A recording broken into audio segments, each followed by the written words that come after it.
laporan saksi, maka diperolehlah tersangka atas nama R yang diamankan di Kecamatan Kuantan Mude tadi malam kurang lebih pukul 23.45. Dari tersangka pertama atas nama R kemudian mengembang kepada tersangka N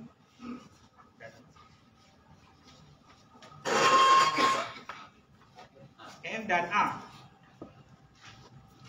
yang lokasinya adalah di Kecamatan Panian. Dari tersangka R mengakui bahwa pada malam itu tanggal 26 malam tersangka sudah berada di sekitar TKP dan mengawasi kegiatan dari para korban sampai pada para korban tertidur ditandai dengan lampu yang dimatikan. Kemudian tersangka memasuki rumah dari belakang halaman rumah duka, masuk lewat jendela. Ketika akan mengambil perhiasan dari Suryani kemudian terbangun. Saat itu tersangka mengambil kampak dan mengayunkan kampaknya kepada Suryani. Demikian juga kepada ibu korban dilakukan hal sama sehingga kedua korban meninggal di tempat. Dari beberapa data yang disampaikan terdapat beberapa yang diambil oleh tersangka. Ada uang sebanyak 6 juta rupiah dari lemari di bawah kasur. Saya ulangi, di bawah kasur ada uang sebanyak 6 juta. Kemudian ada HP, 4 unit HP, perhiasan, gelang, kalung, cincin ada juga, dan sepeda motor. Kenapa ini berbeda dengan data awal yang kita miliki? Karena kita hanya melihat dari pengetahuan yang diketahui oleh para saksi. Begitu kita dalami tersangka, dia menyampaikan hal inilah yang diambil oleh tersangka dari rumah korban tersebut. Kita tidak bisa mengungkapkan dengan pasti, mengingat tidak ada saksi yang mengetahui persis harta benda korban yang dibawa lari oleh tersangka. Tidak ada orang lain di rumah kejadian perkara yang bisa memberikan keterangan mengenai data kerugian yang diderita oleh korban. Dan saya mengapresiasi kinerja penyidik dan penyidik membantu Polres Wansing yang bekerja luar biasa pagi siang malam untuk mencari dan menemukan ketiga tersangka ini. Dalam tempo kurang lebih 10 hari bisa terungkap. Sekiranya itu, ada pertanyaan? Satu-satu. Tadi pagi kan ada dan dapat barang bukti berupa sepeda motor di Kecamatan Bene. Bagaimana kronologis sepeda motor ini dibuang dari terduga pelaku ini? Apakah melalui orang lain atau dia langsung yang membuang langsung? Yang pertama dan kemudian yang kedua, dan mana untuk kapak sendiri, apakah barang bukti kapak ini yang digunakan terduga pelaku ini apakah dibuat langsung oleh dia atau dapat dari rumah korban?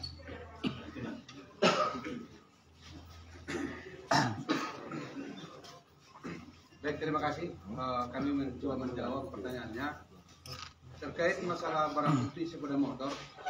Begitu si tersangka kita amankan, kita langsung menanyakan barang-barang yang diambil dari TKP dan di mana saja barang itu berada.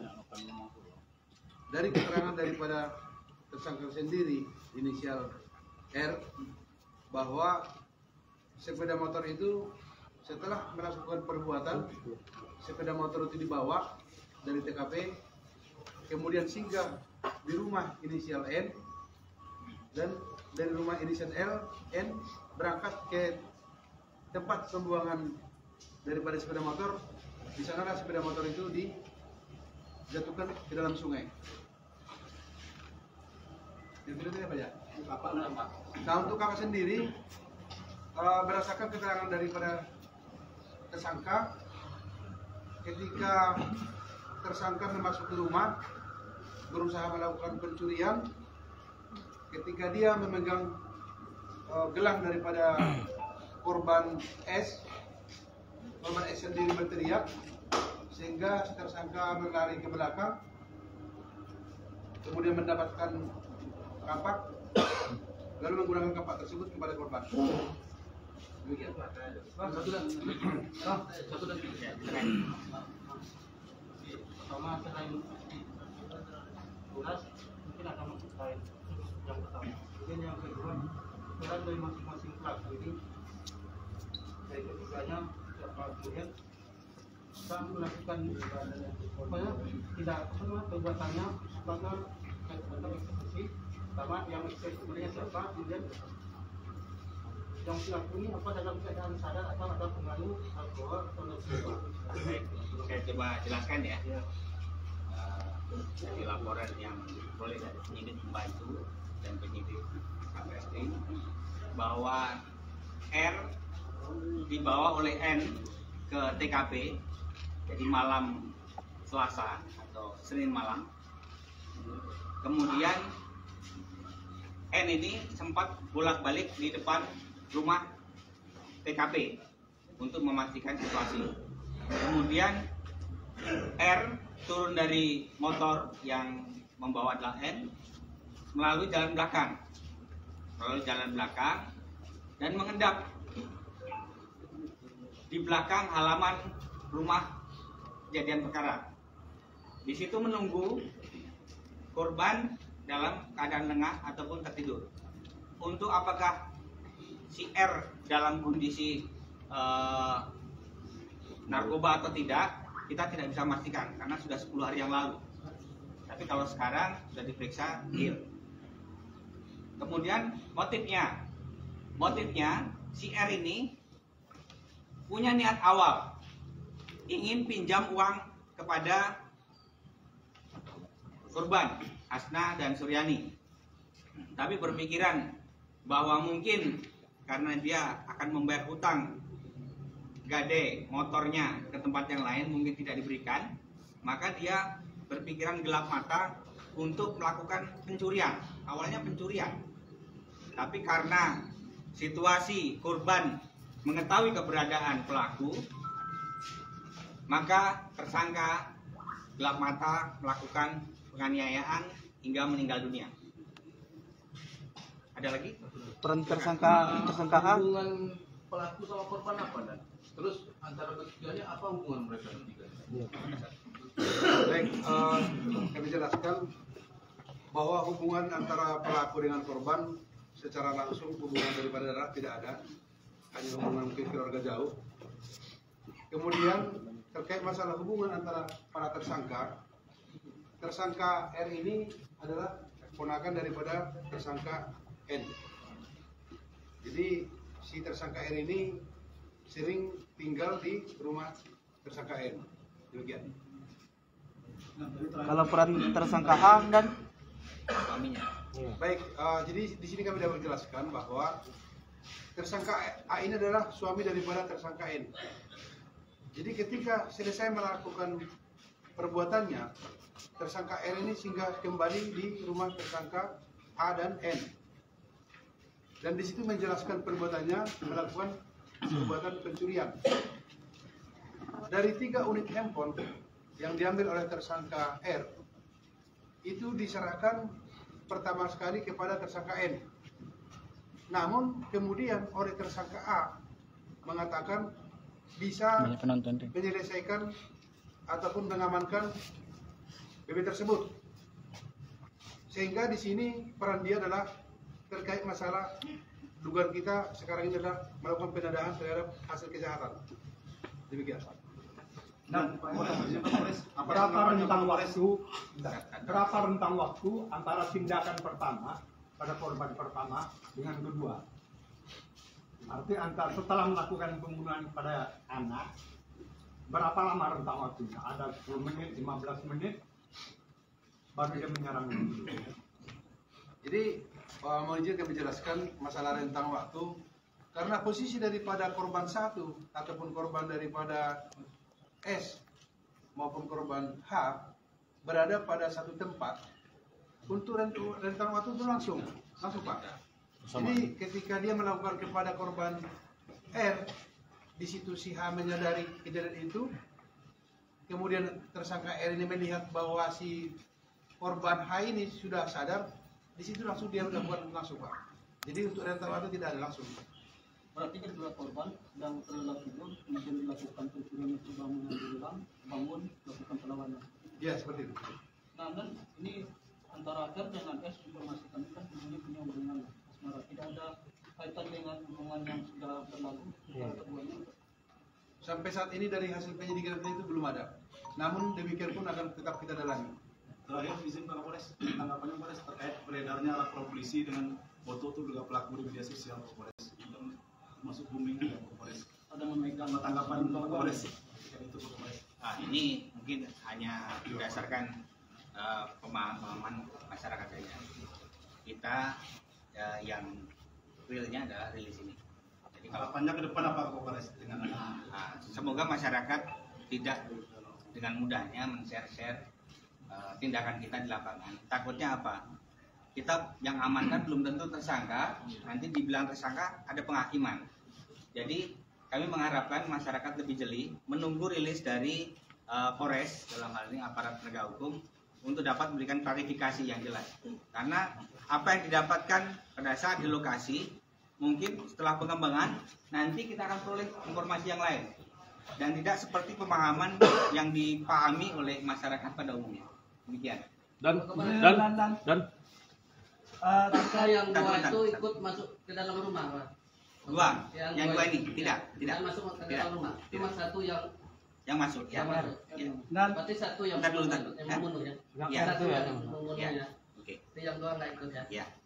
Dan itu perhiasan yang ingin diambil di awal itu berada di tubuh korban atau gimana, Tuan? Di tubuh korban. Di tubuh korban ya. Nah, jadi ketika tersangka ini mau mengambil perhiasan yang berada di tangan korban, pada saat itu korban yang tersentak bangun karena terkejut teriak. Nah disitulah mulai muncul kekalapan daripada si tersangka. Itu posisi korban di dalam kamar kan? Bukan, di ruang tamu. Di ruang tamu. Ini untuk tersangka ini termasuk tak unsur pembunuhan berencana? Kita tidak bisa masukkan ke situ. dakwaannya apa, Nat? Pasal-pasal yang kalian terapkan apa saja? Pasalnya, Jadi untuk persangkaan pasal yang kita terapkan dalam perkara ini adalah pasal 365 ayat yang keempat tentang pencurian dengan kekerasan yang mengakibatkan hilangnya nyawa orang. Ancamannya seumur hidup. Masalah seumur hidup. Itu untuk semua tersangka? tidak. Beda-beda. Jadi untuk tersangka daripada R itu kita terapkan pasalnya. Untuk tersangka N kita kenakan penyertaannya dari pasal 365 tadi ke pasal 5556. Untuk tersangka A kita terapkan pasal 480 dan juga tahun 221. Izin dipertegas sekali lagi dan ditangkap terduga pelaku ini kan di Lubuk Jambi dari Kecamatan Montapur di Desa mana dan sedang lagi apa dan ditangkap di desa ini. Jadi posisi tadi malam ketika kita mendapat informasi keberadaan daripada pelaku ini berada di Desa Kasang, posisi tersangka satu kita makan dalam posisi hidup terlelap di ruang tamu daripada keluarganya. Jadi di rumah keluarga. Di rumah keluarga. Satu lagi. Perhiasan yang diambil oleh pelaku itu dijualkah atau gimana? Sudah dijual. Sudah dijual. Jadi kalau untuk penadah, Jadi kebetulan si tersangka ini menuntut perhiasan sendiri dijualnya kepada supir truk yang tidak dia kenal. yang lewat. Sampai sementara ini ya. Dan untuk pelaku utama sehari-hari apa aktivitasnya? Kegiatan dia sehari-hari bekerja serabutan. Ya. Terima kasih. Cukup. Oke. Untuk sepeda motor ada di belakang, ya. Sepeda motor ada yang mau ambil dokumen. Cukup.